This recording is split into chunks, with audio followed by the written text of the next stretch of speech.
Hello and welcome to the first SPS seminar of the year, 2013-14. With us today we have Professor Natalie Fenton, Goldsmiths University, Professor of Media and Communications.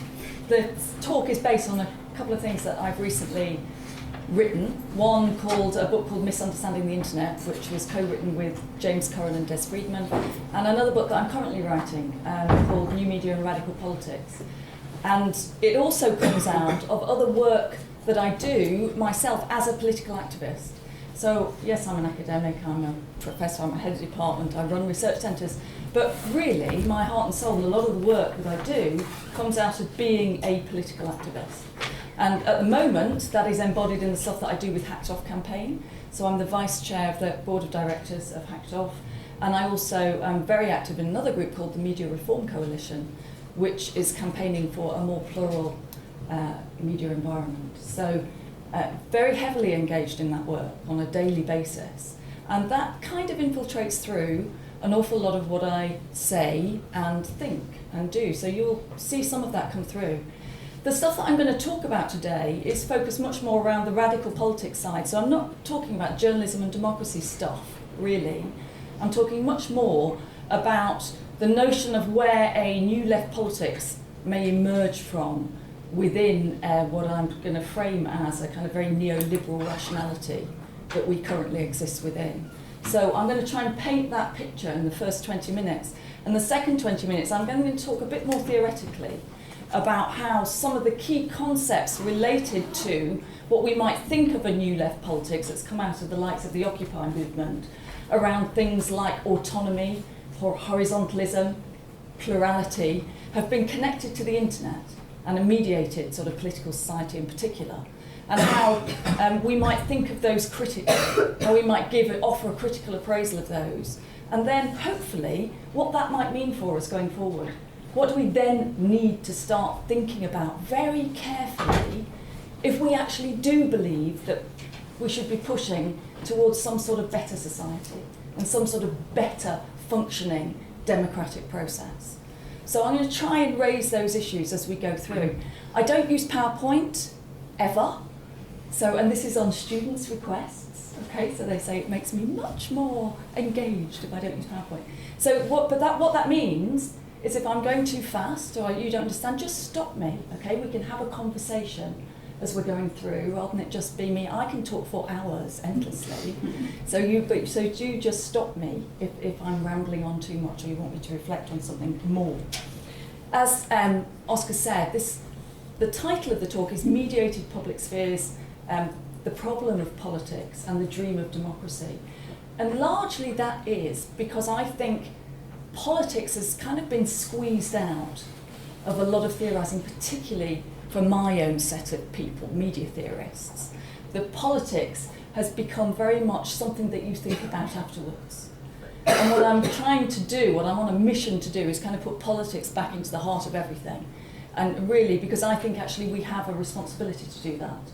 We have actually if we can't think about stuff politically, what it means to politically change the world, then we're left short. And as academics, we're leaving people short. We don't do that. Then, if you are thinking that way, then you have to think about what this thing is called democracy. If we're claiming that that's what we want, then where do we go with that? How do we take it forward? So, two halves. We're going to start with this kind of connection between the internet as this decentered, non-hierarchical kind of way of doing media that's connected to this thing called a new left politics, which itself is much more participatory, is much more fluid, is kind of decentered in particular ways. But none of that makes sense unless you situate it very carefully in the current social, political, economic, technological context. So I want to really just begin with 1 minute with a few key pointers. And this is often because I think this stuff is assumed far too much and then forgotten as a result. So it's a kind of good starting point to go, okay, just remember this. We live in a country where 6 million older people are currently living in fuel poverty. Age UK launched a recent report that said that 24,000 people died last year because they couldn't afford to heat their homes. Where Citibank, responsible for the financial crisis, still pulled in bonuses worth over £14 billion last year. Where figures from the Department of Work and Pensions show that more than 1 in 4 children, that's 3.5 million children in the UK, live below the poverty line. Where people with mental health problems commit suicide because their benefits have been taken away. Where, again, a very recent report by Oxfam shows that the UK is rapidly going back to kind of Dickensian levels of inequality. And the combination in the UK of economic stagnation, public spending cuts, which has led to falling incomes, rising house prices, public service cuts, a housing crisis, and weak labour rights. And then we want to talk about this thing. We claim we live in a liberal democracy. So that's kind of, I think, we have to have those things, those factors, sociological factors, the very heart of what we're addressing. So in many ways, this glorious kind of promises of liberal democracy that were claimed we were going to get to with this, the march of progress, have actually morphed into the torturous agonies of neoliberalism, dominated by a doctrine that insists that free markets and human freedom are pretty much interchangeable. And in the work that I do around the hacking scandal and Hacked Off, that is really thrust in my face every single day when I have to talk to people about it. So my claim is that as neoliberalism demands that economic imperatives take precedence over all others, we could actually argue in many ways, and people do, that it doesn't really have a politics as such. It's simply a matter of enabling the market to work its magic, and everything will be fine. But if we look at it very carefully, we can see that economic performance over the last 30 years has actually been very poor. Growth rates have been far below what they were in the kind of good old-fashioned days, if you like, of state-directed welfare, state-oriented capitalism of the 50s, 60s, even of the 70s, way before the 2008 collapse. But when we think of how it's convinced the world that this heavily financialised, actually semi-feudal form of capitalism we exist within is the only viable economic system available, we can see that actually it's far more than just a sort of economic way of doing things. It's a political project that's been remarkably successful. So we've seen the disintegration of the unions, the criminalisation of protest, and an ever-increasing attempt to depublic everything. And that includes the increasing privatisation of our public universities and the NHS, it includes the recent ones of the post office, or the desire to spread the will, to kind of individualise everything in that shift from citizen to consumer, to kind of remove any sense of common humanity and replace it with a selfhood. And as David Graeber has said, most of the economic innovations of the last 30 years actually make more sense politically than economically. Eliminating guaranteed life employment for precarious contracts, for example, doesn't actually create a more effective workforce, but it's extraordinarily effective in destroying unions and depoliticising labour. But, of course, we do still have unions, and some reasonably healthy unions. Protest is still very much with us, and people do still come together in solidarity. And one of the things I'm interested in is how, why, and to what effect, and is it any different now than it ever has been? Because people, of course, have always rebelled and sought alternative means to communicate their concerns. Both contemporary and traditional left politics are marked by very similar debates relating to how best to advocate a particular form of radical politics. And I kind of live this on a daily basis as well in the political work that I'm involved in. And you end up often in this dilemma between whether you're a revolutionary or a reformist. What are we going to do? This inside-outside sort of notion of radical politics. Are we going to work within the system, or are we going to seek to overthrow it? How are we going to do it? What sort of politics are we engaged in? And that's no different now to it ever has been. Those debates rage within the lights of the Occupy movement or the anti-globalisation movement. So what it's all about is what do we do with this politics? Are we going to create something completely new, or are we going to seek to change what's already there? But of course, all of those debates only make sense within a very detailed critique of the social and political context in which they're situated. So we can't just say the same thing here as we might want to say for some of the Arab countries that recently came through the Arab Spring. And in oppressive and authoritarian regimes, it's probably no surprise that the most favoured approach is often to overturn the incumbent administration and begin again, hopefully with a new and more democratic form of government. But that revolutionary argument has been much harder to win in actually existing democracies, where that kind of oppressive or authoritarian regime might operate in a rather more covert way. Or oppressive politics comes out in different forms and with different ways of thinking about it. So, really, coming back again, despite what I would consider very much to be a kind of wrecking ball of destruction of neoliberalism, people do still come together and try and make things better. Publics still emerge. People group together and try and change things. Common values do exist, and there are still a huge campaigns to try and claim public value over private value.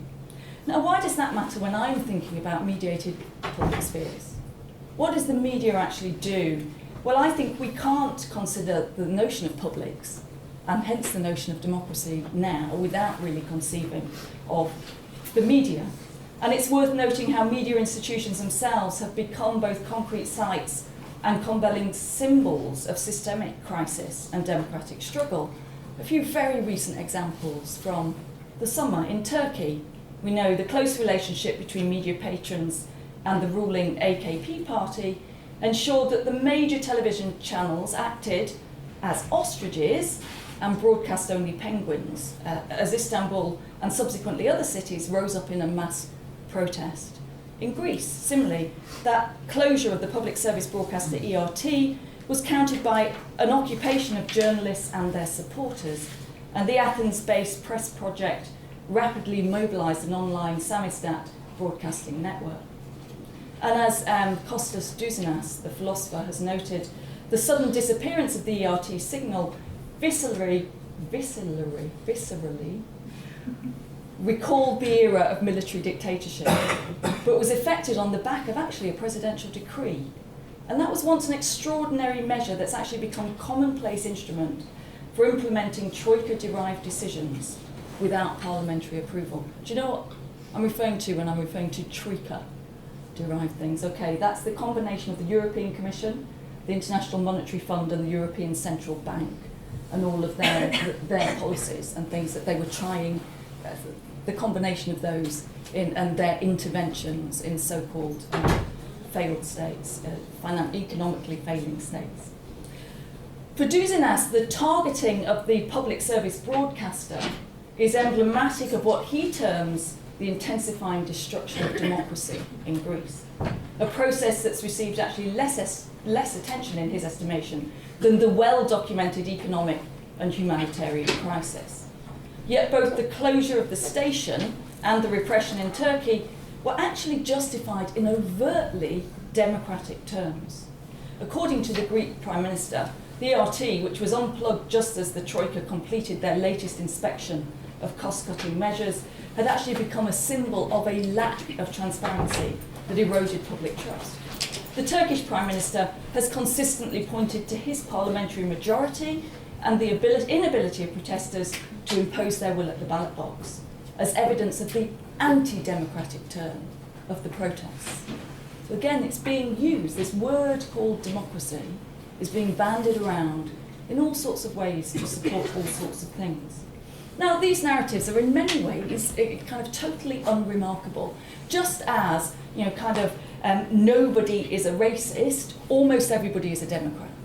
And that's what you get. And that kind of Jean-Luc Nancy's observation that democracy is incapable of serving any heuristic purpose where it's invested with such elastic positive charge has actually got some real validity here. What does that word mean when people say it now?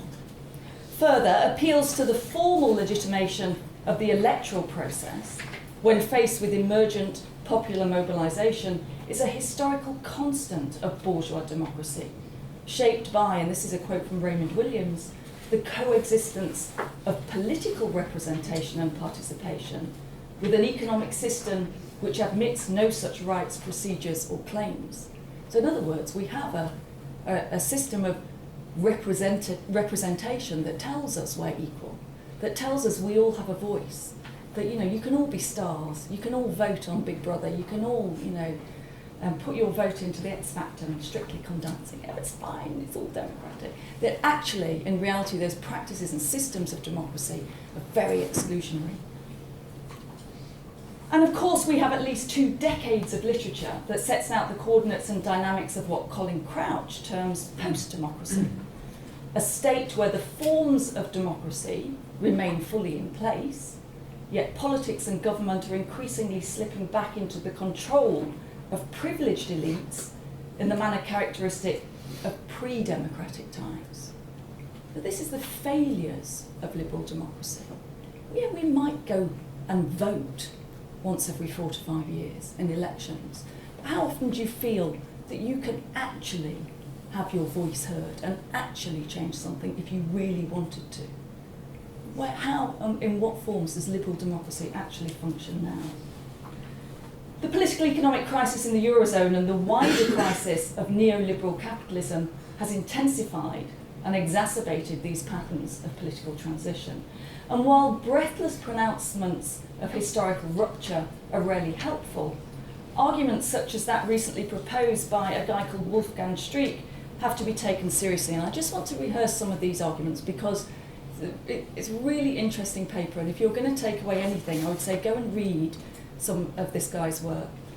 He argues in his 2011 New Left Review article, The Crisis of Democratic Capitalism, must, at a contemporary minimum, point out the drama of democratic states being turned into debt-collecting agencies on behalf of a global oligarchy of investors. In this and subsequent piece called Markets and Peoples, Streeck theorises the financial crisis as a product of the fundamental contradictions of post-war democratic capitalism, whereby states have been structurally required to balance the needs of 2 sovereigns, their people below and the international markets above. Since 2008, he argues, the dialectic of democracy and capitalism has been unfolding at a breathtaking speed. Specific programmes of bailout conditionalities and the wider drive to restore investor confidence through the project of state retraction, euphemised as austerity, suggest, according to Streeck, and this is a quote from him, that more than ever, economic power seems today to have become political power. While citizens appear to be almost entirely stripped of their democratic defences and their capacity to impress upon the political economy interests and demands that are incommensurable with those of capital owners. And of course, that's exactly what's happening in the hacking scandal. It's exactly what's going on, where those with enormous economic power are claiming that what they're doing is in the interests of press freedom, whereas actually the real interest at the heart of that is them simply becoming increasingly powerful through the accumulation of more and more profit. For Streeck, this intensified crisis of democratic legitimation is marked by a transition, and this is a phrase I love, from people whisperers to capital whisperers. Because where once it was all, we were all actually, okay, how can we rectify this, what are we doing? Actually, in so many ways now, we're complicit with that machine of capital accumulation. And it's this striking metaphor and its implications for thinking about this thing called the public sphere, which is key in my field, that prompts the reflections in this paper. What are the implications for this unravelling dialectic of democracy and capitalism for social science paradigms generated and heavily invested in the historical heyday of representative democracy? What can we say? What does it mean to be here and now and thinking of those terms? What's deliberative democracy? What about media pluralism? What about democratic action or attainment? What about assumptions of the role of public communications in democratic processes? How can we start to rethink those things critically in that frame? What would that mean? And from another different but related perspective, the works of Boltanski and Chiapello in their book This New Spirit of Capitalism talk about a change in the contemporary spirit of capitalism, which co-ops critiques as a source of reinvention. And what they're talking about here with this new spirit of capitalism is that it's integrated elements of the artistic critique of the new left based on the countercultural desire for autonomy and creativity.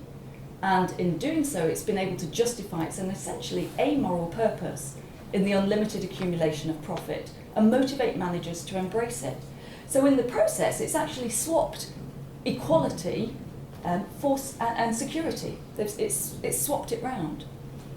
So autonomy, in their thesis, is exchange for security. So we're no longer looking for security of labour. Actually, we're looking for autonomy and creativity. That's where the new left critique is. It's all about, this is fine, it's wonderful, we're all, we're all individuals. We have much more autonomy than we've ever had. Look, we've got the internet. We can do all sorts of things. We can be creative producers. And in that creative autonomy, somehow this new liberated and libertarian way of making profit is also about the realisation of the self and of the individual's most personal aspirations. So we get a shift in the notion of what it is to be on the left and to be critically engaged. From another tack, if you take Wendy Brown's essay, Neoliberalism and the End of Liberal Democracy, back in 2004, still very pertinent for now. She argues that while, this is a quote from her, while liberal democracy encodes, reflects and legitimates capitalist social relations, it simultaneously resists, counters and tempers them. Put simply, what liberal democracy has provided over the past 2 centuries is a modest ethical gap between economy and polity. Now, Brown contends, liberal democracy no longer signifies a set of independent institutions, civic practices, and the principle of popular sovereignty, but actually rather indicates only a state and subjects organised by market rationality. Again, a quote from her, what is unprecedented about this time is the extent to which basic principles and institutions of democracy are becoming, and a quote again, another one I like, nothing other than ideological shells concealing their opposite. So that is when non-market moralities have actually been displaced by a thoroughgoing market rationality. And that's what people are pointing to when they say, well, why didn't new ideas flood into this gap that was created by the financial crisis and the recognition that somehow this thing called liberal democracy was going awry and capitalism somehow wasn't quite working in the way we thought it should? Why didn't new ideas flood into that? And it's part of a kind of an attempt to understand how that form of thinking about liberal democracy had become preoccupied in other ways, or ideologically informed. So that is under neoliberalism, we're left with the residues of old-fashioned democracy inside the legitimation project of neoliberalism, one that conducts and legitimates itself on different grounds from liberal democracy, but doesn't immediately divest itself of the name. And it's the form of this transition, Brown argues, that poses a problem for critics, attuned to representative democracy's shortcomings, but compelled to kind of defend the principles that are being eroded. However, pointing out the ways in which questions of freedom and democratic principle are impugned or hypocritically transgressed is actually of little effect, because they've come to mean something else, something completely different. And this again a quote from her, political reasons and reasoning that exceed or precede neoliberal criteria have actually ceased to matter much. Now, when you're operating in that sort of vacuum, what do you do? How do you reclaim that? It's the need to evade terms and discourses saturated in market rationality that actually compels Brown to invite political philosophy and activists to mourn this thing called liberal democracy. Go on, let it go. It's kind of ceased to be of that much use. We need to move on and develop counter-rationalities for human flourishing and alternative visions of the good life. And I think it strikes me that Brown's argument about that profound re-articulation of democratic discourses is of real consequence for a media studies paradigm that, while capable of identifying gaps between democratic principles and practices, actually often retains quite a normative and often teleological relationship to particular ideal democratic forms. Now, what I want to do now is kind of pause and move on to thinking about that in relation to some of the debates around the internet. So it'll start to become a bit more concrete now and lodged into a sort of examples of what this might mean when we're reading those people's work around the internet and the relationship with political engagement. So the stuff Brian talks about all the time in relation to internet and political engagement, and what that means, what some of the ideas that I've just gone through mean in terms of a network sociality for political citizenship more generally. Now, I'm going to start by talking about just a couple of those kind of eminent theorists who've really kind of framed the debate, and Yochai Benkler being one and Manuel Castells being another, and try and translate some of what I've said through their lens. So in Benkler's analysis, the internet has the potential to change the practice of democracy radically because of its participatory and interactive attributes. He argues that it allows all citizens to alter their relationship to the public sphere, to become creators, to be creative and to have autonomy. Okay, so there's that element within the internet that's supposed to have these characteristics that somehow inform or enable democratic practice. He argues that it allows all citizens to alter their relationship to the public sphere, become creators and primary subjects engaged in social production, to be autonomous. In this sense, the internet's ascribed the powers of democratization. It may be the result of the networked individual, but in his work it's actually primarily the liberation of the individual over that group that's emphasised. So he's not really talking about how those networks might come together and cohere in a form of collective solidarity. He's talking about how you're liberated as an individual and given this wonderful autonomy. So this kind of autonomy and freedom, unsurprisingly, kind of sits side by side. And they also, of course, sit at the heart of network politics of new social movements. Only here they stand for something quite different. The principle that no one speaks out for the collective. That each takes control of their own political activism. Through addressing the political issues raised by the pluralism of mediated spaces and a kind of rejection of meta-narratives of political ideas, I'm aware I might have to unpick this a little bit. In the new politics of new social movements, there's, in certain elements of them, not everywhere, in certain elements of them, there's a real preponderance for a politics which is leaderless, which is non-hierarchical, which is much more dispersed and decentered. And it developed out of a new left politics that had been seen to be far too centred. It was too much about powerful personalities and leaders and meta-narratives, and you can only think this way and have a very particular form of a left-wing politics, and embrace difference and diversity, and came into a much more sense of, well, really, can we really tell everyone what to think? Surely a left politics is about embracing difference. It's about allowing people to have voices and participate at all different sorts of levels. So then it became much more about those individuals engaged in a collective. And if you're involved in those political groups, is anybody here involved in any of those anti-globalization or Occupy groups or anything like that? No, okay, you could have told us. If you were.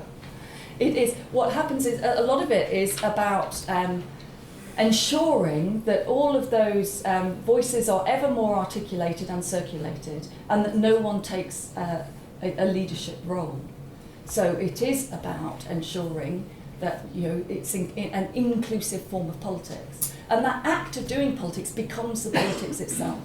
That's what's radical about it.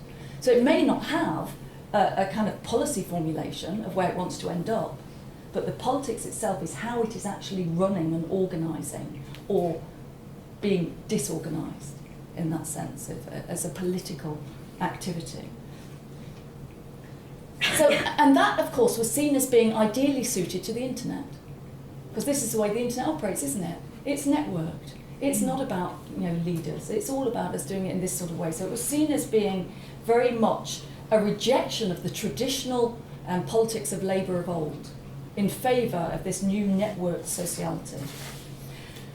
Manuel Castells, in his work on communication power, the one before the last book, refers to the concept of creative autonomy that comes through this. Now he's looking at very empirical work that has looked at these new social movements. And he argues that a new form of communication has emerged, which is the mass communication of the self, made possible particularly through social media platforms where self-generated messages created by individuals can reach global audiences, and that gives rise to unprecedented levels of autonomy in his mind, imbued with emancipatory possibilities that we've never had before. So this is the idea that actually suddenly everybody has this capability of broadcasting the self to mass audiences, and that brings with it huge emancipatory possibility. So the conceptualization and enactment of autonomy in this networked sociality of contemporary radical politics has actually come out of really far more of a connection to anarchism and autonomous Marxism than any other kind of left politics, labour politics of old. And these approaches imagine the network as an ever-open space of politics. From this perspective, the network's not simply an expression of networked individuals, but the manifestation of self-constituted, unhierarchical, and affinity-based relationships. This is, we all vaguely think the same, but we're not following a common kind of overarching narrative. There's similar things that we do. We're working in coordination. It's like, and that's where the kind of metaphor of a swarm came from. You swarm together and then you disperse and then you might swarm around something else. Now, of course, there are very different ways of conceiving of autonomy. And if we go back to one way of thinking about it is very different. If we think of a post-hegemony discussion of autonomy, it's very different from a kind of post-Marxist discussion of autonomy. We can talk about that at the end if you want to. But one is essentially referring to the need for a collective political response and solidarity and some form of counter-hegemony. The other one is rejecting entirely that notion of hegemony and saying that this is a much more dispersed and based far more on a kind of a disparate form of politics. Now the problem with that, the one which is around a kind of post-hegemony analysis, is that they don't really take account of what policies are required and what state boundaries prevail to actually make political and economic changes. So it becomes difficult. The politics kind of has a stop point and can't go any further. Now what it said, and what I think they leave wide open, is the critical question: how open to contest and revision that radical politics of the left is today? So how can you, if it's very hard to identify what it is, how much is it open to contest and revision? How diverse is it actually? How much of a politics is it actually? Castells does contend that with the expansion of the Web 2.0 project, the creative autonomy of subjects is constantly threatened by multimedia businesses who constantly seek to re-commodify autonomous communication. So he does recognise that there are, sort of powers of capital that are trying to impose upon what's going on here, but he continues to maintain, and this is a quote from him, that the construction of communicative autonomy is directly related to the development of social and political autonomy, which is a key factor in fostering social change. One will lead to the other. So Castells focuses on an approach that prioritises the importance of self-expression that originates from an individual formulation of mind, a form of creative autonomy. Political participation is construed via the role of the individual, and it's that individual subject that's asked to develop new techniques of the self as acts of resistance, encouraged to mobilise in favour of political issues, or persuaded to get involved in the debates that precede political elections. So we get into this kind of debate where the internet, we are told, delivers beautiful and bountiful information pluralism. And that brings forth the means to communicative and ultimately democratic freedom. But if you look at other people's work, and I'm referring here to Lance Bennett's recent work and a publication with his colleague Segerberg on social media and social movements, he points to how this heavenly personalised means of communicating protest actually leads to connective rather than collective responses, and that there's a very real difference between those two. So so-called communicative freedom in this wonderful world of so-called information pluralism online that brings forth this thing called autonomy that's apparently the precursor to social and political change, may well be more aligned to a libertarian politics of the self that actually feels quite at home in the alignment of human freedom with free markets, and all too frequently actually denies the dominant narratives that I started this talk articulating. In fact, we could almost go as far to say that the internet, in these formulations, somehow actually acts as a convenient distraction, or back to Wendy Brown's phrase, an ideological shell for plurality. Kind of enables us to think that things are fine without actually really assessing how things have maybe got worse since the internet's been around. So just as the internet sits comfortably in the company of pluralism and autonomy, so it also holds hands with horizontalism. And I just want to talk very briefly about horizontalism because it's part and parcel of the politics that comes with this thing called, a new left politics, if there is a thing called new left politics. Because it's actually been seen as part of the radically democratic values of things like Occupy. Now, I think there's a kind of genuine beauty and perplexing difficulty with horizontalism. It's a kind of commitment to direct democracy and absolute participation in every decision. So really, every single one of you should be involved at any one point with all decisions. Now, if you're involved in that, there's something deeply exciting about it, but incredibly frustrating. How on earth do you reach decisions? It goes on forever and ever and ever. It's kind of okay if there's 8 or 20 of you, or even 50. How do you translate that into thousands or even millions? It's simply not possible. That myth that horizontalism is somehow suited to the rhizomatic architecture of the online world can only serve ultimately, I think, to undermine the movement itself. A critical media politics must concern itself with, I think, a notion of a more critical democracy.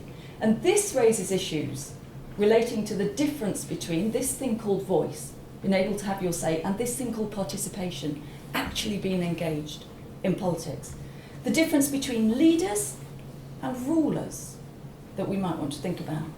And the difference between, on the one hand, absolute shared decision making about us all being involved in it, and then sort of a decision making that may rely on this thing called representative democracy.